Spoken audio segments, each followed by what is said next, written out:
How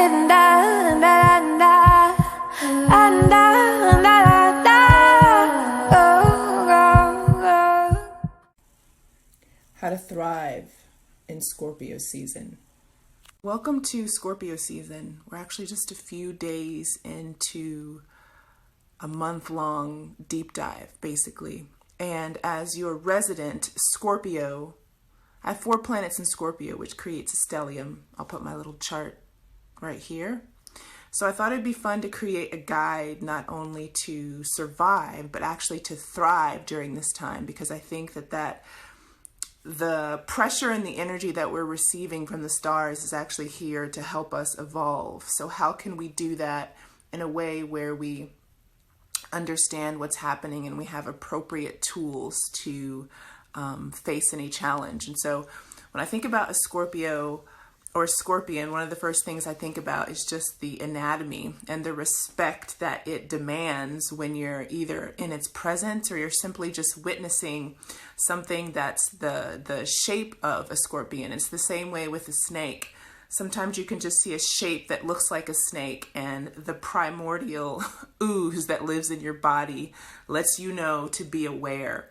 And so a scorpion has that same feeling, and it's actually all about attending to the soft and the supple, the inside, actually our genitals, our heart, and then the hard, the shell, the boundaries, the shadow work. So I thought it'd be fun if I just created a little guide from my perspective about what it takes to thrive during this time. So Scorpio season is leather and lace. I actually almost went down and put my leather jacket on as a prop. Leather and lace. It's the bitter and the sweet. It's concerned with all things sex, death, inheritance, taxes, money, a lot of the topics that we avoid like the plague are going to come up to be looked at during Scorpio season. Let's start with the hard. Let's start with things. Let's start with the conversation about death, and let's talk about what death actually is. I actually want to read you this oracle card that I got over the weekend. Okay, so this is, I believe this is from the archetype deck. It was a reading that someone did for me, and of course they were doing a 12-month wheel sort of reading, and in my month, Scorpio, of course, the death card came up. So I think this is perfect. It is tempting to oversimplify death and sum it up as transformation. Death is ongoing and omnipresent, an eternal response to the gift of birth. Witnessing the ending of another being, creature, phase, or stage has deep consequences for the psyche. We are forever changed by Thanatos as it sweeps us under its wings, making us relinquish control in every form. It leaves a mark of ash upon our heart, signifying we have touched the cusp of the underworld and will return to the land of the living eventually, with more compassion and wisdom to share. This capacity is needed in our world. One who has faced the annihilation of Thanatos can face anything. When this card appears, it signifies an invitation into the underworld. So this is part of the quote-unquote salty. You know, there's this idea in psychedelics that with the right set and setting that there really are no bad trips, that what we return with really is information about our shadow and maybe changes we need to make. And often it's the things that challenge us the most that give us the most fruit in our lives. That's why Scorpio season can be hugely monumental into the energy that we carry into the next year. And I think we could all use a way to make the poison medicine. So actually I wanted to categorize some of the shadow work as the sweet, the soft part. We can have a vast amount of information about our shadow through working with our dream. You know, for me, the dream is populated from down below, like, you know, the shadow area, the genitals, the places that we tend to be afraid to go. And so, yes, the dream is going to have obvious symbolism. Maybe we dream about something we saw that very day. Maybe we think we know exactly why we're dreaming what we're dreaming. But often if we get curious enough about our dream and cultivate a dream practice, which my whole a big chunk of my work next year is going to be guiding people into creating a process for themselves to interact with their shadow, their dream weaver, the part of them who is populating these amazing world of dreams that we can go into and receive so much healing from. So in the meantime, don't be afraid to see what's out there on dream work and begin to cultivate your own dream practice. And the first thing that we have to do is become aware that we're dreaming. So the way that we do that is by forming a relationship. We start to write down our dreams. We start to value even the tiniest of fragments. We start to stay in that liminal space to gather information. How do I feel immediately upon waking? Is there a word? Is there the tiniest fragment from my dream? And then building on that. So this is a perfect time to get real about your money. I'm not going to go deeply into any specific.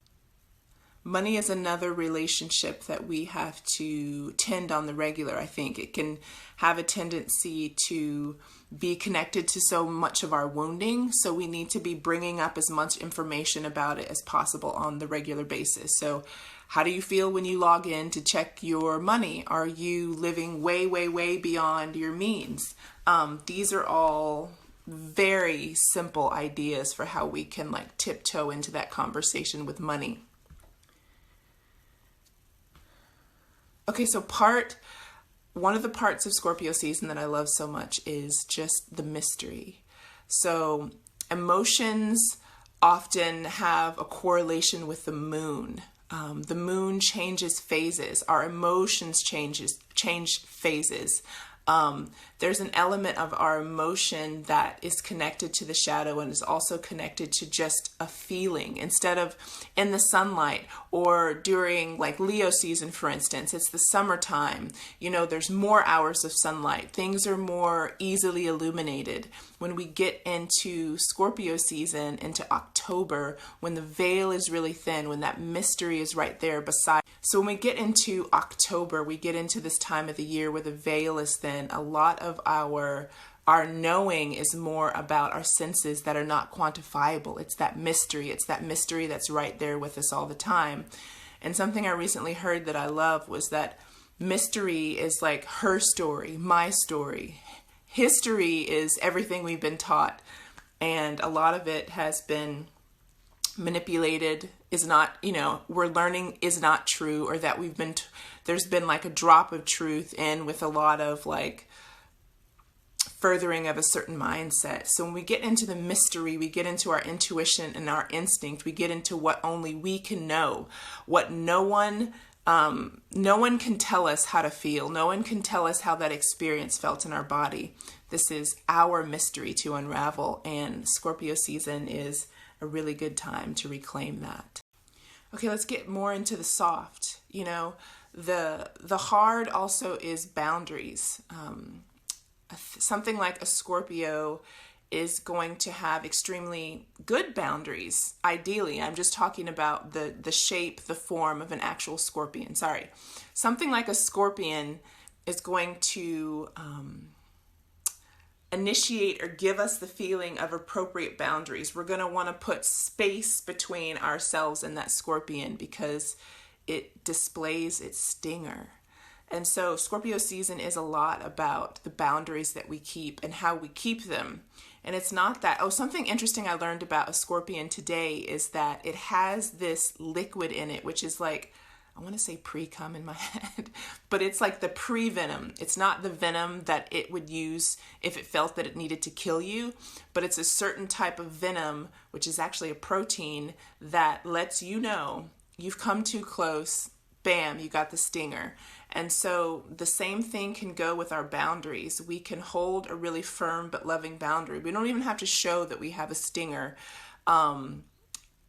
Scorpios sometimes do, but only for me, like when I feel super backed into a corner, I can go there. I definitely can go there. Boundaries, you got to love them. You got to have them, especially if you're empathic. We have to know where we start and we end and what's ours and what belongs to someone else. And it can be really tricky if you've just been open your whole life. Your boundaries have been penetrable. It's the time to get into your body and know what's yours. Okay, so once you're in the body, you're in this soft space. Water signs, Scorpio is a fixed sign, stubborn, loyal, yet watery. So our emotions, it's tied to our heart, it's tied to our genitals. We govern this area. So when it's Scorpio season, there's a lot more energy that is going to be on these specific organs. So it is a great time to maybe practice a yoni steam or learn something about tantra, learn something about what power this space has in our lives. And it's not just like, yes, we're known to be a sexual, sensual snake energy, that kundalini. Oh, it's 11:11 right now. That kundalini energy, we are known for this, right? So it is a powerful time to merge with all of the energy that's focused there and to bring things into your awareness, to maybe cleanse your vessel of old lovers, old ideas, which can happen in an external way